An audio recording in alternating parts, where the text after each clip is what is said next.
Okay. Hi, everyone. We're going to get started with our resume and cover letter workshop today.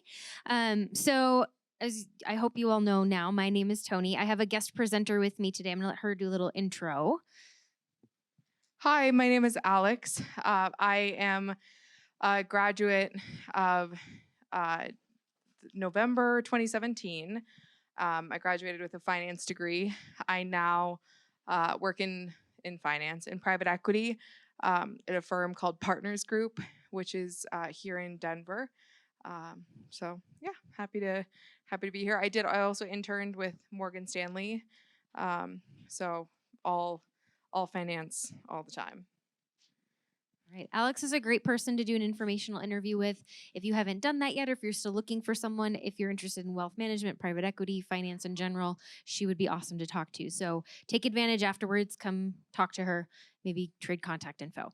Okay. So, topic of today, resumes and cover letters. Something that I wanted to let you all know, we're going to train you. And I know I said this in the first class session, but we're here to train you on the current job search process. Okay. So you might hear things out there from parents, from friends, from the internet. Resumes are dying, cover letters are dying, and this is all changing. But as of right now, the employers that recruit on campus, the employers that we talk to, this is what they want to see. And a lot of them still require cover letters. A lot of them have optional cover letters, which we still recommend you write one for. So that's why we want you just to have all this background information, to have a good resume and cover letter to start with, so that when you need those things in the future, you'll have that and you'll know how to continue improving upon them as you go. Okay, so to start off, I know I usually tell you to take out or to put away your technology, but start off by taking out either your cell phone or your laptop and going to slido.com. And I would love you all to just type in what is the purpose of a resume. And so if you go to slido.com, the event code is BUS1099. And then we'll get the poll up here. And then we'll be able to see your answers as they come in. And you can type multiple things.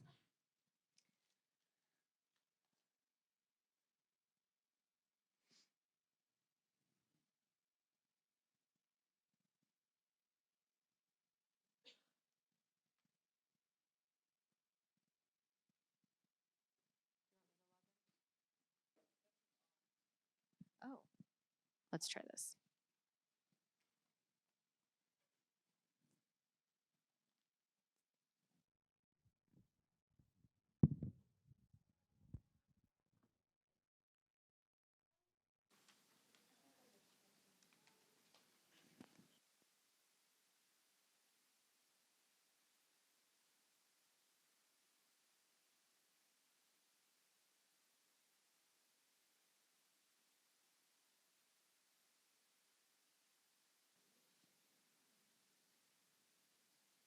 Now is it going?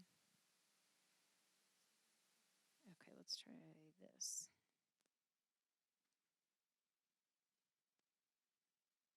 Well, apparently it's not wanting to work for us this afternoon. It worked this morning.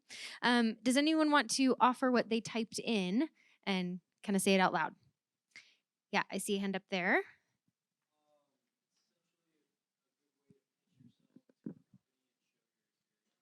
Good. Okay, so a way to pitch yourself to a company and to show your experience that you've already had.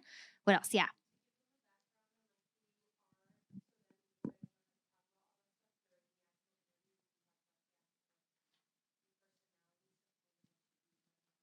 Good. Yeah. So it gives someone a background on you a little bit if you're coming into an interview, so that they already kind of know a little bit about you, and you can dig a little deeper into personality and things like that. Yeah. Yeah. It could tell them, okay, here's the training that you've already had. What might they still need to train you on if they were to offer you the position? Maybe we'll do one more. Anyone else? Yes. Yeah. What skills you have to offer to the company, right? How you're going to be an asset to them. Okay, thank you for doing that. Okay, so put technology back away for a little bit. I'll let you take it back out in a little bit. Okay, so purpose of a resume. Those were all great answers. Some other things that we kind of came up with: to tell your story in a concise and clear way.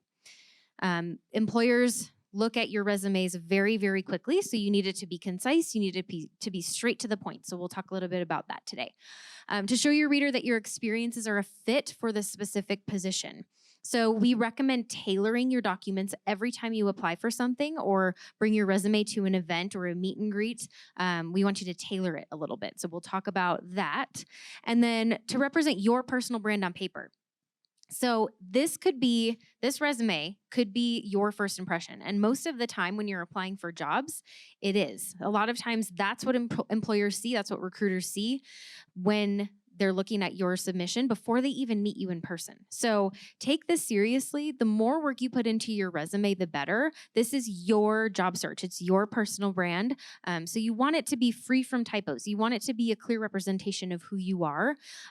So just take this seriously. And then we recommend consistently updating your resume as well. So as you gain more experiences, as you take more classes and gain skills in those classes, continuously update your resume so that if you come across an internship one day or someone asks for your resume one day, that you don't have to go and update it really quick, that it's already kind of a work in progress. Anything to add to that? I would just stress that this is on you guys. Daniels has, speaking as a Daniels alum, Daniels has one of the better career services offerings that I've seen just from talking to other people and now being on the other side as an employer. But at the end of the day, like, it is you. I mean, you're the ones that this is going to affect. So while I know this is now required for you guys, it was not when I was here. Take advantage of it, because this is what can set you apart from someone who just does something very last minute or doesn't have a very, very good product to put forward. It also is, as Tony mentioned, it's a time saving thing to do this earlier on. You'll be surprised at when you're applying for internships or jobs at the number of times where you'll see something, you'll say, oh, I really want to apply for that. Well, it's nice to not have to then spend an extra 2 hours redoing your resume or getting it up to speed from, a year and a half or 3 years ago. So really, I mean, recognize that this, I took a day off. I came here because I like helping you guys and I want to see you succeed. But no amount that I do or Tony does or any faculty member is going to get it done. You're the ones that have to do this and have to put it forward. So we'll talk about ways to take the experience you've had. I mean, I think a lot of you are freshmen, sophomore, if that's correct. We'll talk about ways to then turn that into something really helpful for a resume, even if it doesn't transfer. But this is the kind of thing that you can make a difference in your own path, because a lot of jobs just look at so many resumes. So take the time now to do that, so that you're not scrambling in the future when you really do want to apply for something. Thank you. Okay, so another way to think of this, I know resumes can be kind of dry and boring and feel like something you have to do, but to reframe that, try to think of them as a challenge in some way or a puzzle. So maybe you really love marketing and you love doing marketing projects. Well, guess what? This is a marketing project. You are the product. You are the product that you're selling to people looking at that resume or reading that cover letter. So think of it in that way.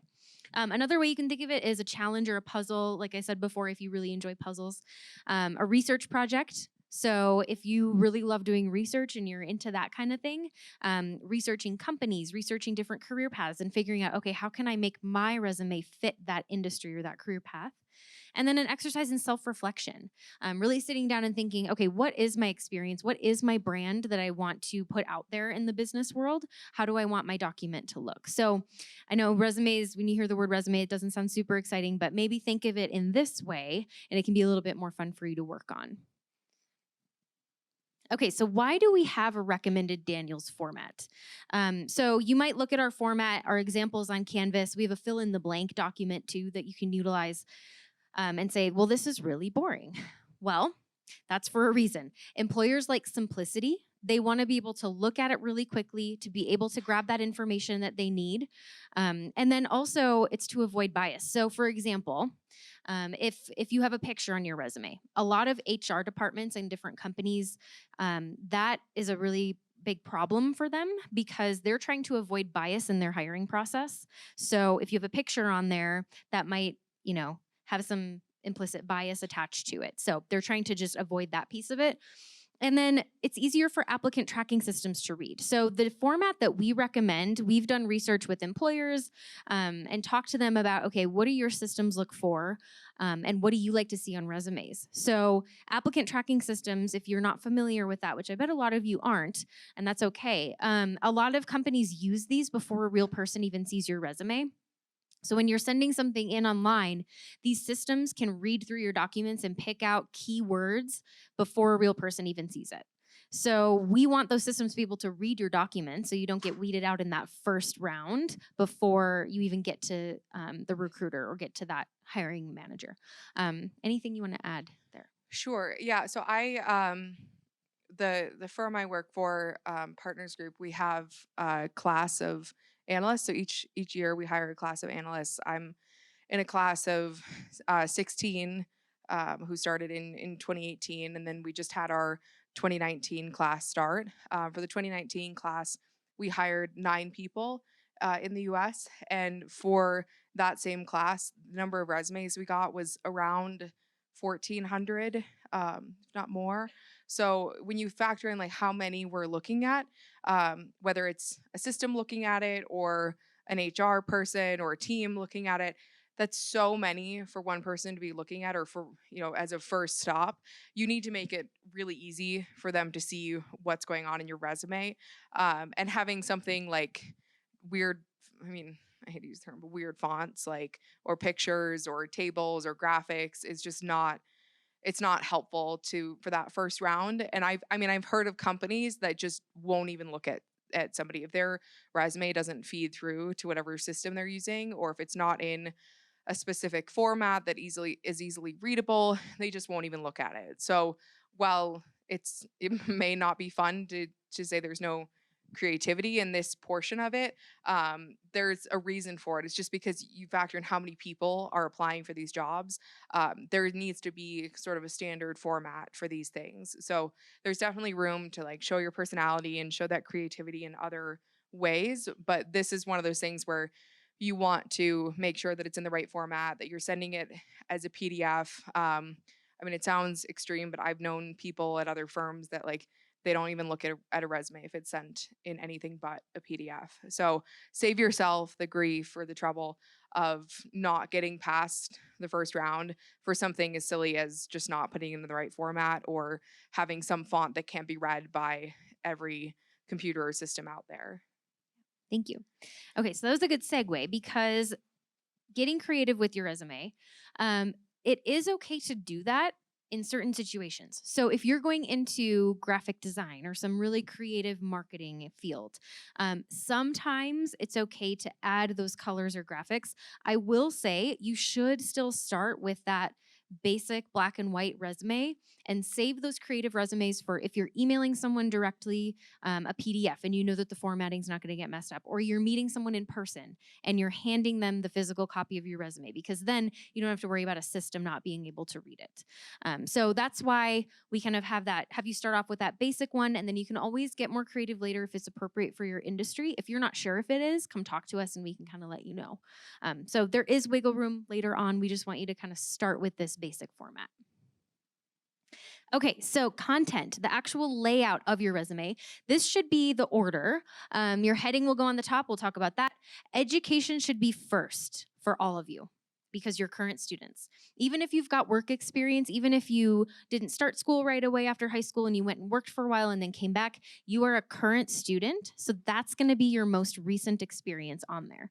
After that will come work experience, professional experience. Some people call it just experience, and that's it. So that would be next. And then community engagement, leadership, campus involvement, that section is really up to you. So depending on the types of experiences that you've had, maybe you've done a lot of volunteer work and you call that section volunteer work or community service. Maybe you have been really involved in athletics and maybe you call that section athletic experience. Whatever makes sense to you. And then after that would be skills, and we'll talk more about the skills section in a little bit. Okay, so contact info. This is an example of what it could look like at the top. It doesn't have to look exactly like this, but we do want to see your phone number, email, city, state, or zip code, and then your LinkedIn if you have one. If you don't, you'll create one next year in Business 2099. Don't worry about it. But if you have one, I would personalize that URL and put it at the top. Keep it within the document. Don't put it as an actual header because I've heard that applicant tracking systems have a tough time picking that out of the document. So don't actually create a header, just put it at the top within the document. Anything to add Um, yeah, I mean, just emphasizing. So if you have a LinkedIn, make sure you create this URL. You can create it so that it's just your name, not a bunch of random characters. And then cut off things like the HTTPS, like anything like that. Like you can just have the LinkedIn. And then, I mean, this is probably sounding very nerdy of me, but I would often make that a hyperlink to your LinkedIn so that it was actually clickable for somebody, which is very easy for them so they don't have to type it in. And then make sure you have your email sounds or looks professional. As a personal thing, and I've heard other people do this as well, you maybe want to create another, again, professional looking email just for your application so that you can keep everything in one place, and you're not like accidentally switching up names or anything like that. It's also nice if you use Gmail because for me at least, I've lost, I don't have access to my DU stuff anymore now that I'm an alum. So it's nice to be able to go back and like if I remembered a contact at some firm that I want to give someone else, like to be able to go back and look at that stuff further down the road. Just something that I've done that may or may not be helpful to you, but do try to make sure that this is as clean looking as possible. Again, not just because of the systems, but it's very helpful for some, like I did first round interviews for our last class, to just be able to look up that and see really quickly the information that you might need, like your phone number, in case it doesn't come through somewhere else or anything like that. Yeah. And make sure, I forgot to say, make sure your name is nice and big at the top too. So it Yeah. should be bigger than the rest of your font. Okay, so education. This is a good example of what your education section could look like. If you're a first year, you might not have a college GPA yet. That's totally fine. Once you do have one, you can put your cumulative GPA. And then once you get into your major classes, it's an option to put your major GPA on there because most people tend to do better in their major than their other classes. So sometimes you can highlight that piece. But that'll be further down the road for most of you. So, University of Denver will be right at the top in your education section. If you choose to include high school, which I would keep high school on until about your junior year of college, that's usually when we see people start to take that off. That would go underneath that. And then if you're already in Daniels, you don't have to put candidate for the Daniels College of Business. If you're applying through secondary, that's what we recommend writing. You'll put your expected graduation date all the way to the right-hand side of the page. They don't care usually when you started here. They're more concerned with, okay, when can we hire you? Would you be, a lot of times they're only looking to maybe hire sophomores or juniors for a certain internship. So then they want to see your class. So just make sure that you have your month and date. And then, like I said, reverse chronological order. And going back to the GPA thing, for some majors and some industries, GPA is more important than others.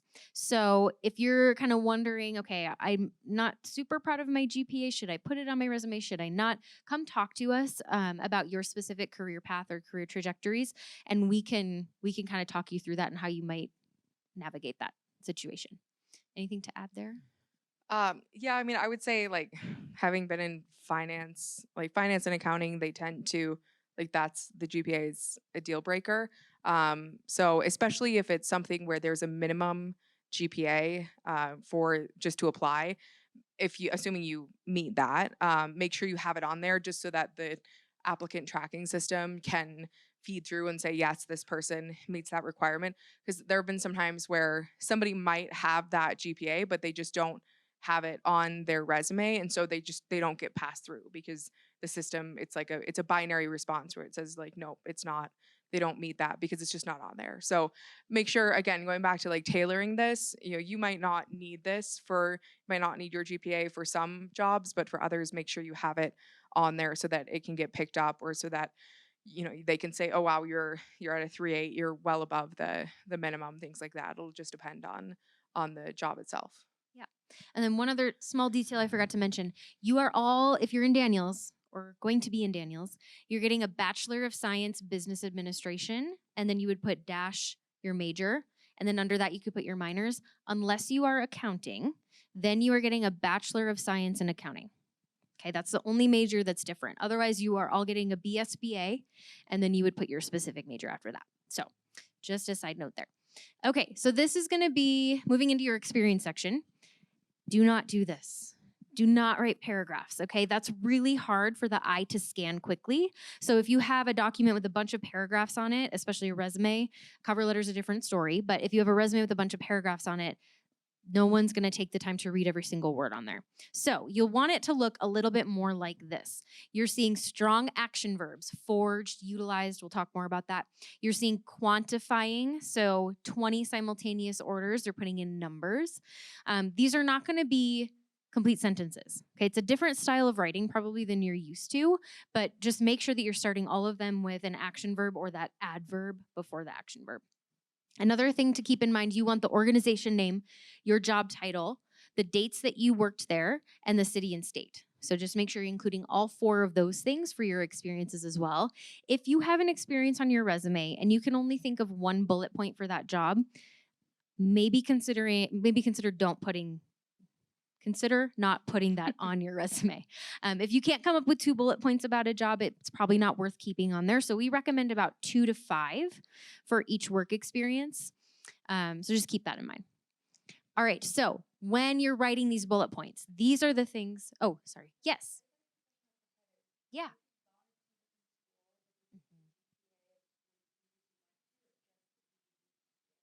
That's a good question. So she asked if you would put your GPA from each different school that you've gone to, and that's really up to you. So if it's something you want to highlight, definitely put it on there. Some jobs and internships will ask for transcripts, and so then you can include them from both schools.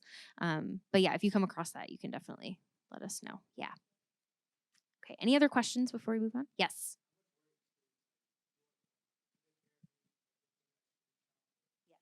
Yeah. So he asked, how much work experience should you put on there? If you worked, like, say, in an ice cream shop, which sounds like an awesome job, should you put that on there? Yes, absolutely. Any work experience is good work experience. So a lot of employers, when they're looking to hire students, for internships especially, they're not expecting you to have done a bunch of things or taken a bunch of classes within that major or that discipline. They want to see that you have the soft skills. Okay, they can train you on the hard skills, or you're going to get those in your classes or from other internships in the future. But the soft skills, those customer service skills, the working with people, working on a team, organization, being on time, that kind of thing is what they're looking for. So anywhere that you can figure out, okay, so I worked at the ice cream shop. What were my responsibilities? Well, all I did was really scoop ice cream. I don't know what else I did, but you had to interact with people.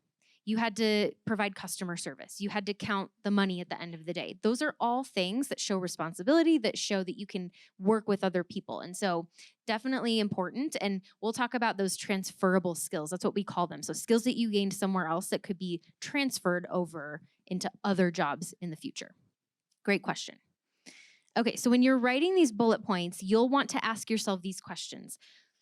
What did I do? Which that one's kind of the easy one. How or why was I doing this? What was the result or the outcome? So what was your impact on the organization? Why were you doing it? What made you stand out from the person who was doing the same job right next to you?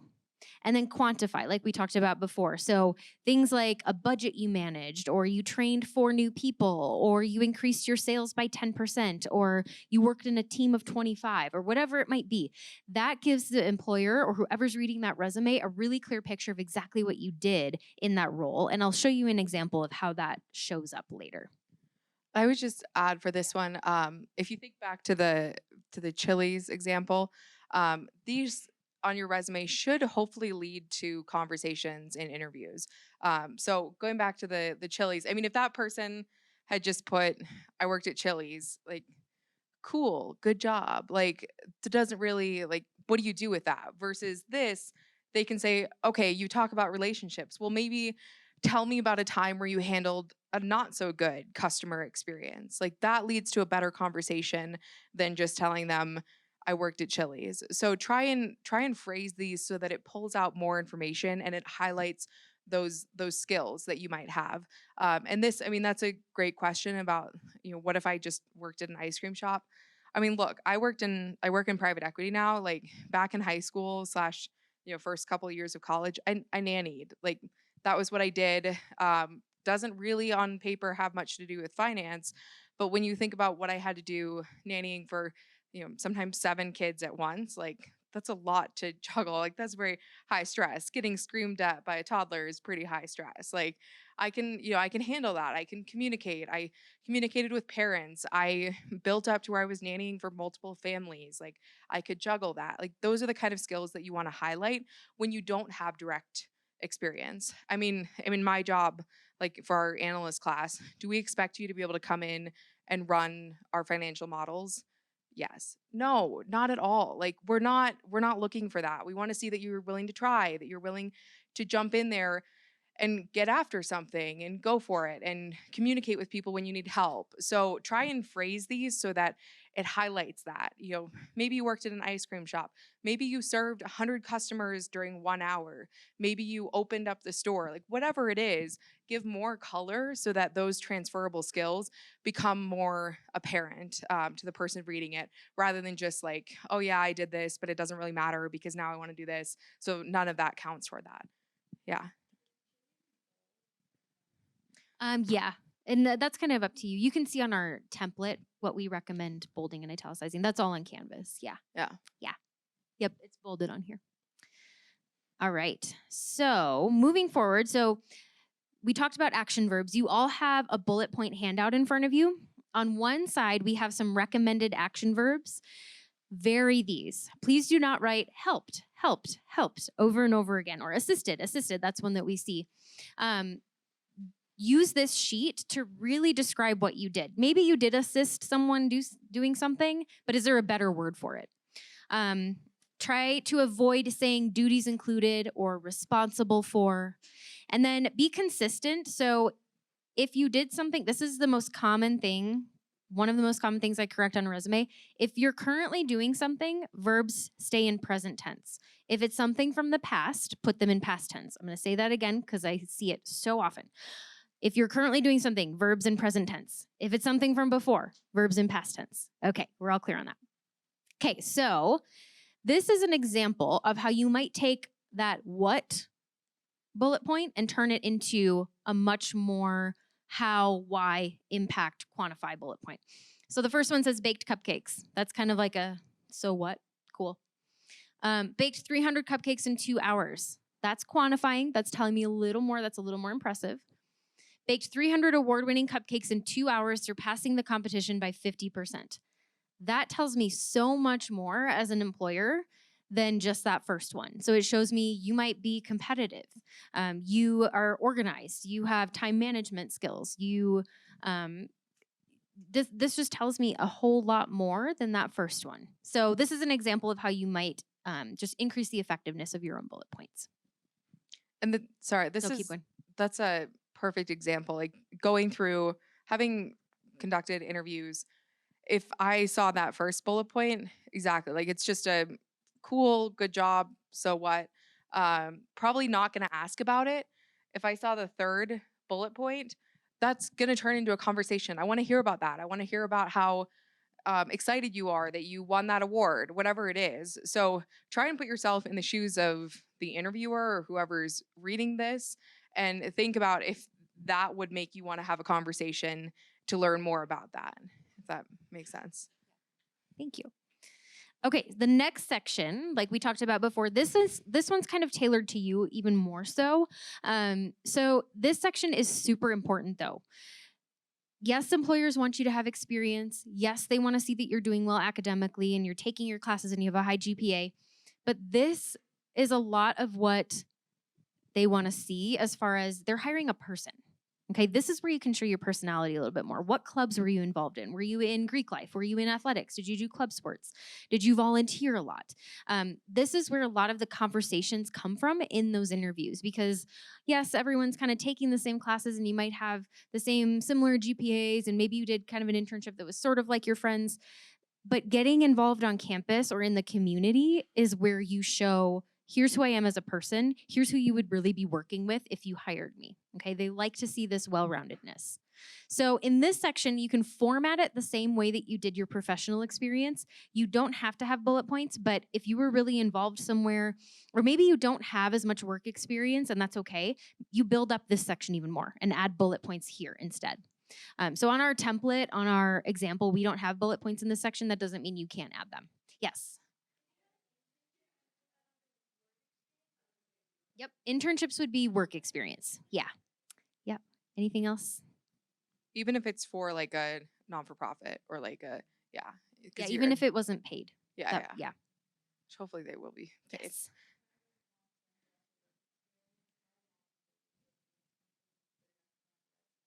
Good question.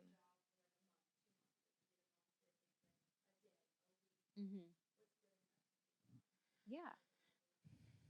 So something that I would ask in that situation is how much could you talk about it in an interview? So kind of what I said before, if you have a job and you can't think of more than one bullet point, probably not something you want to put on your resume. If you volunteered somewhere and it was for like a day or a month, but you got so much out of that and it's kind of influenced your career path or influenced who you are, and you would want someone to ask you about that in an interview, then I would include it on there. Yeah. Does that make sense? Okay. All right. Let's move on. So for your experience section, we're gonna get some practice here. So on that bullet point handout on the back at the bottom, there's a blank one where you can fill out your own bullet point. So take a second and come up with a couple of strong bullet points for an experience that you've had. That could be work experience, it could be a club you're involved in, volunteer work, something from high school, whatever you feel like you could write about right now, and come up with a couple of bullet points, write those down.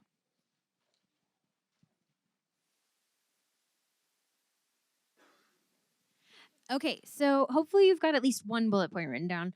Turn to someone nearby and share your bullet points with one another and try to offer some feedback to that other person. Maybe they can quantify more, maybe they can be more detailed, maybe they can come up with a better action verb. Try to help each other, be a resource to one another. Okay, let's bring it back in. Hopefully you got some good feedback from your classmates and they were able to help you out a little bit with your bullet points. All right, so moving on to the skills section. So the skills section of your resume should be hard skills. What do I mean by that?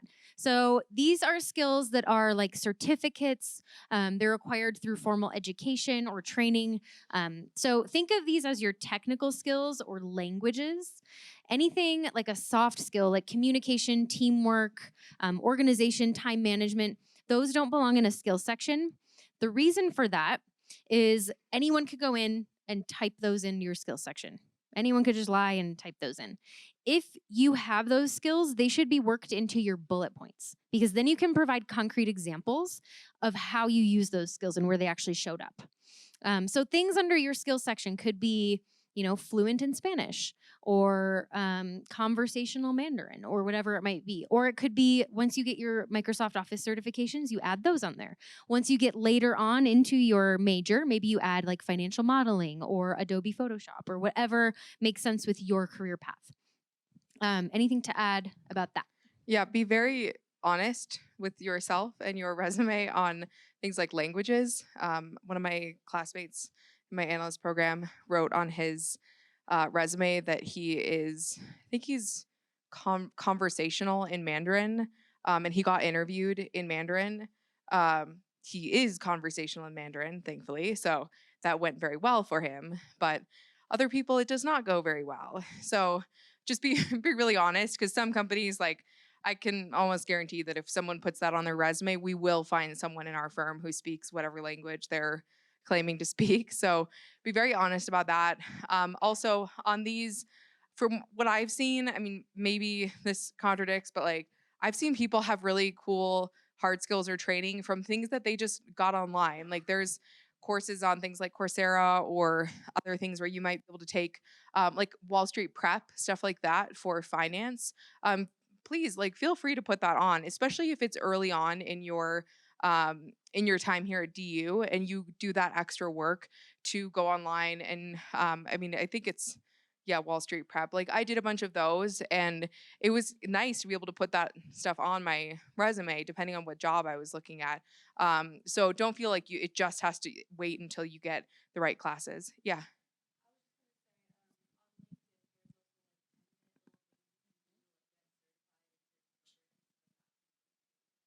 Yeah, for sure. Lynda.com. Yeah. Um, yeah, good example. I mean, there's tons of things like that that if you take the initiative and you work on it. I mean, again, this is like I know I maybe sound like very old and like you know whatever mean and but like this is on you, like this is your stuff. So if you think you really like finance, go through the work and do that kind of stuff and like put it on your resume, and that will definitely set you apart from somebody who is just kind of waiting until they learn about financial modeling in their whatever junior year. Or if you're interested in marketing, like graphic design, there's tons of stuff on there. I mean, I once accidentally put that as an interest of mine on LinkedIn, and now I see adverts all the time for that kind of stuff. So I know there's stuff out there. That's the kind of stuff where, like, if you go that extra mile, you can put that on here. So, again, like on one hand, resumes can be very boring, very tedious, but on the other hand, like when you have thousands and thousands and thousands of people applying for some jobs or for some industries, like this is the kind of stuff where you can I mean, you have the time to go above and beyond and show that in this as an example. Thank you. Okay. So this is an example of a resume that needs help. Can anyone shout out some things that you see to change? You can just shout. Hot dude, thank you. What was that? The name's not big. Yeah, it doesn't stand out at all. What else did I hear? Anything else? The email, thank you. Education's at the bottom, yes. Not chronological. I heard something over here. Yeah, so little weird formatting, things like that. The second bullet point looks funny. You guys are way more on top of it than the first Good. class. Yes. J. Oh, yes. Yeah. Thank you for pointing that out. Most people don't notice that. If you just write DU on your resume and you're applying for jobs across the country, some people won't know what that is. As much as you would hope they would, some people won't know what DU stands for. They might be like, Delaware? What? So when you're abbreviating something, type it all the way out instead of putting something like this, okay? If you feel like it's something that most people wouldn't know unless they were actually involved with that group or with that school or whatever, type it all the way out. Thank you for that. Okay, so we could go on and on. This is a mess. We fixed it. Yay. Okay. So things you'll notice here, it's much easier to read right away. You can grasp the information a lot easier. The dates are all aligned on that right side of the page. Much easier for the eye to quickly scan the dates. This is all in different formats and messed up. So you can just see from a quick example how much more professional this looks, right? Okay. So VMOC. VMOC is our friend. You all should have gotten an invitation to VMOC probably last week sometime. If you didn't, you can go to vmoc.com/Daniels and request to be added, and then we'll go in there and add you. But this is our resume review software. It basically looks at your resume and compares it to our template and then other students' resumes from Daniels. So it says it gives you a score on the formatting, your bullet points. It looks at a ton of different things. Make sure that you're using the detailed feedback feature and the bullet level feedback feature when you go in there, because it'll give you a score and you'll be like, why did it give me this score? It's kind of vague, but click on the detailed feedback, click on that bullet level feedback, and then you can actually dig in and figure out, okay, if I change some of these words or if I quantify a little bit more or show more leadership in some way, then I can get a higher score. So use this before you submit your resume assignment to Canvas. All right, so let's go to Slido again. Hopefully it'll work this time. Okay, so what is the purpose of a cover letter? You guys can type that one in. Yay.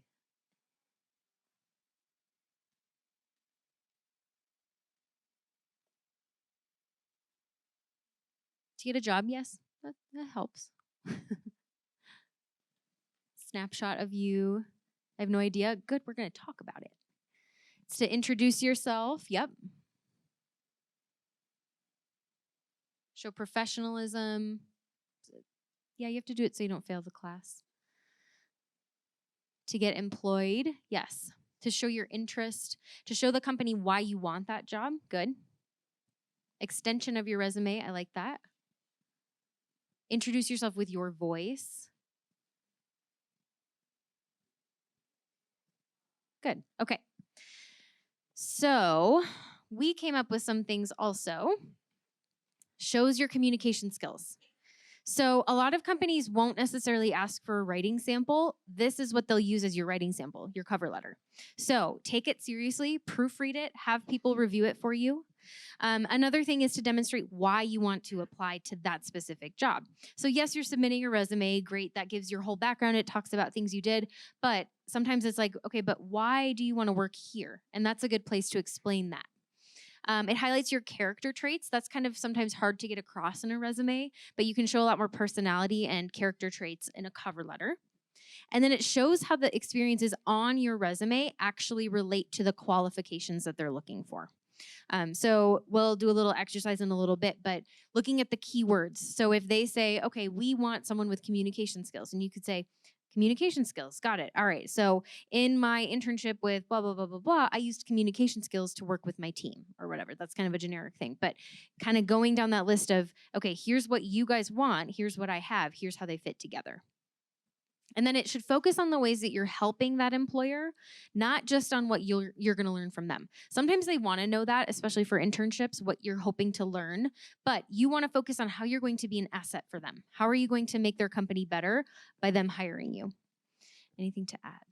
I think this can also serve as a test for you, as these should be customized for every application you submit. Um, so, in other words, you shouldn't be control finding, changing company names, and so really use it as a test of, are you willing to put in the hour, 2 hours, whatever it would take, depending on how long it takes you to write something, to make this a really good cover letter. If the answer is no, like don't apply. I mean, that's probably not something you really want to do if you're not willing to put in that amount of time. So use it kind of as a test for yourself to say, am I really excited about this? It should also, I mean, writing your cover letter should come after you know a little bit about the company, having spent time on their website, learning about their values, their mission, what they're looking for, what's kind of the structure of the company, in order to find out what are things that you really admire about the company. So if you're not willing to do that kind of stuff, then just don't apply, because it's a lot of time if then you get into the interviews. You're just setting yourself up for a lot of stuff that you probably don't want to be doing. So make sure that you're willing to spend the time to make this really good, because this is something that can showcase more of your skills and your interest in the company, and can set you apart, especially if it's not something that's required.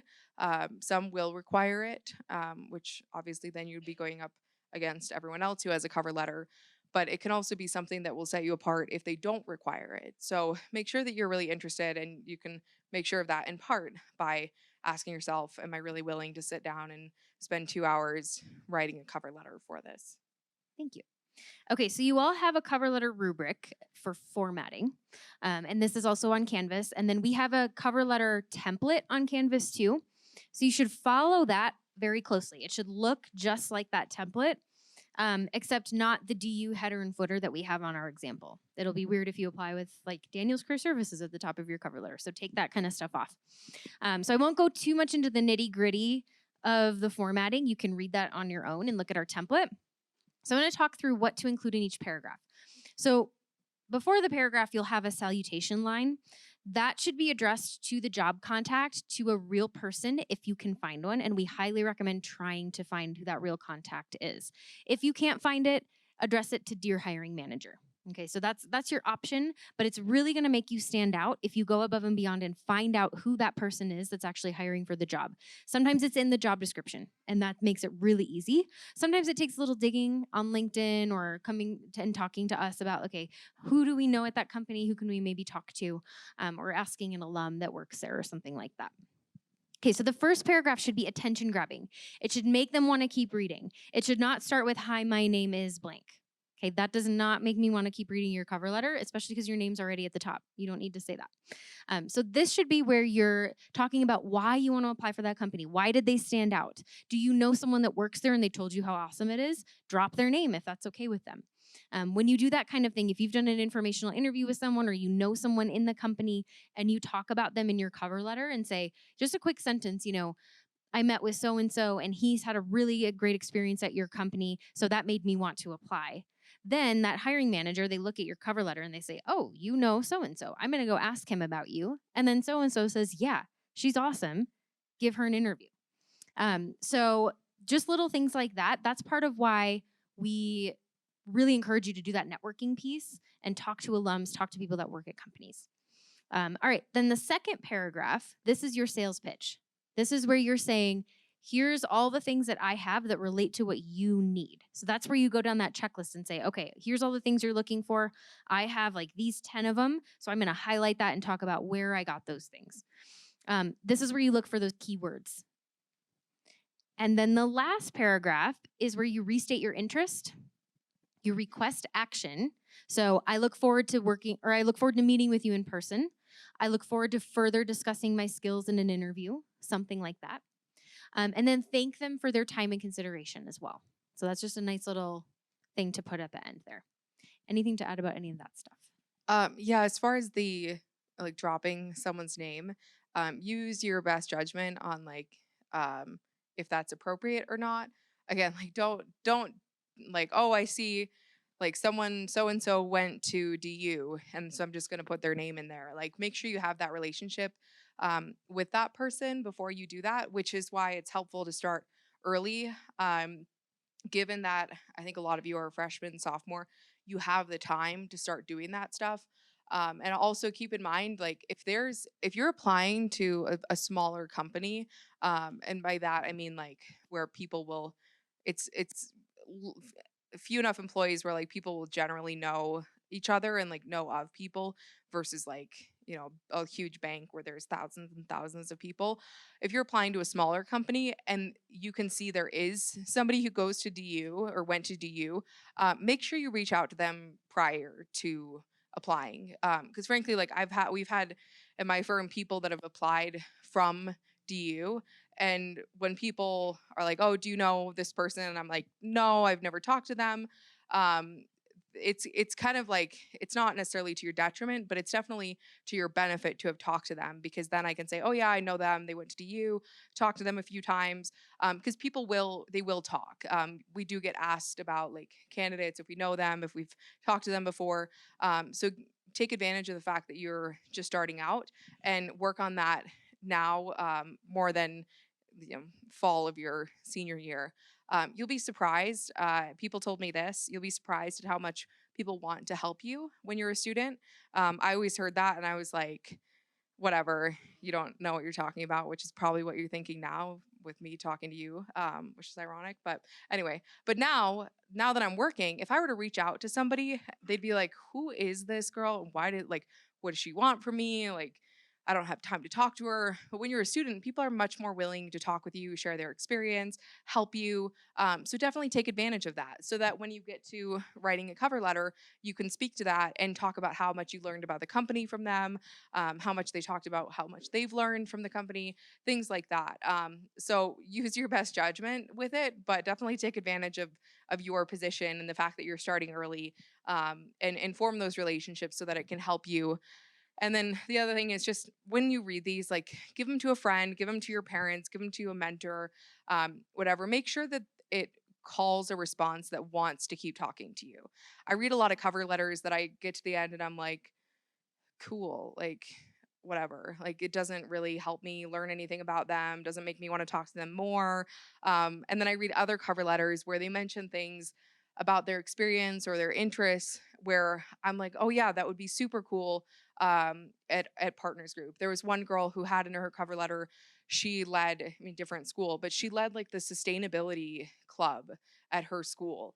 like on paper that you wouldn't think that that has a lot to do with private equity, but we have a sustainable and ESG component of our investing. So it's like learning about that in her cover letter and seeing how passionate she is led to a deeper conversation in the interview. So make sure when you're reading through these after you've written them that there's a kind of an energy in there that wants the reader to keep learning more about you. Thank you. Okay, so you all have a job description in front of you. We're going to use that in a second. One of the things that I like to do when I'm applying for jobs and that I recommend that you do is copy and paste the job description into a Word document and then highlight the key words. I say around 5, but it could be more than that if it's a long job description. Highlight the key skills that you see in there that you're like, oh, I have that, I have that, I have that. And you can mention those in your documents. And then Google the company's values and mission statement. That's huge. If you mention that in your cover letter, that makes you stand out. It shows you did research. It shows that you actually think you might be a fit for their culture. All right, so grab that job description that's in front of you. This is just for the exercise today. And then I want you to underline or circle the different keywords in there that you would want to highlight or you think that they're looking for. And then once you have that done, you can then type it in Slido again once we get that pulled up.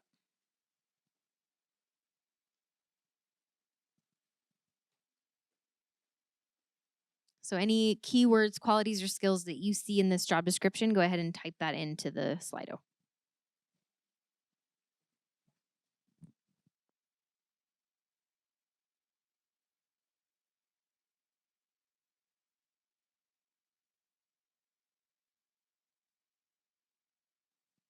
Leadership, communication, integrity, yes. Global, thank you.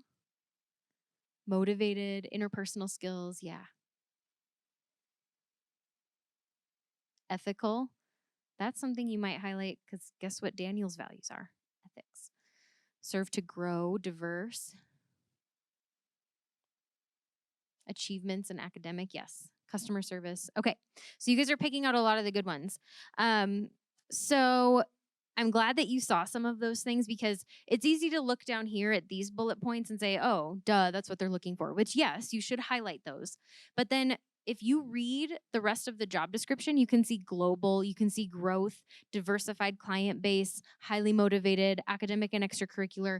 Those are also things you should be trying to mention because they're not just writing that for fun. There's a reason that they're putting all of that in there. So if you can show that, yes, I have some of this stuff, but then I also see that you're looking for other things and I fit those as well, that's important.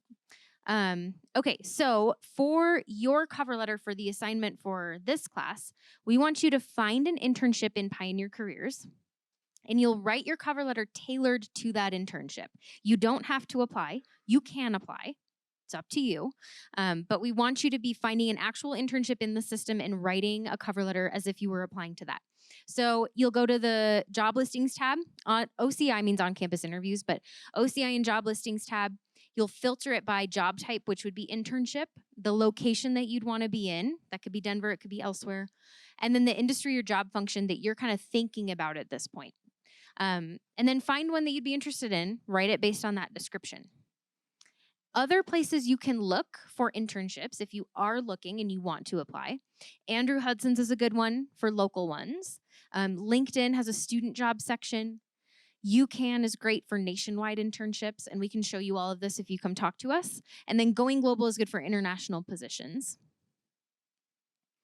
Okay, so for the next 20 minutes or so, we have about half an hour, 40 minutes left of class.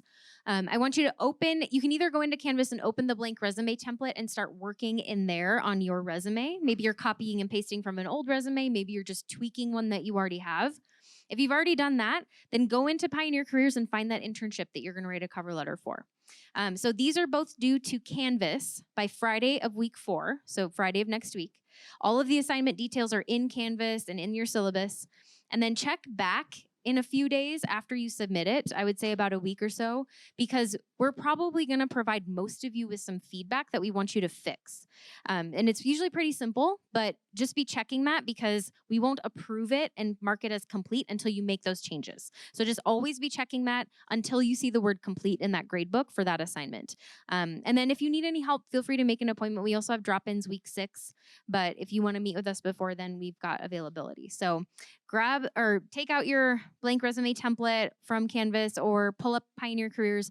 We're going to be around to help me, Alex, Greg, and Angie. And I thought I saw Bob, but maybe he left. Oh, he left. So we're here to ask questions. This is also a good time to connect with Alex if you have questions for her or you want to meet with her later. And then, yeah, just make sure you've got all of this done by week 4. I'll see you guys next week. Make sure you check out On Your Way Out too.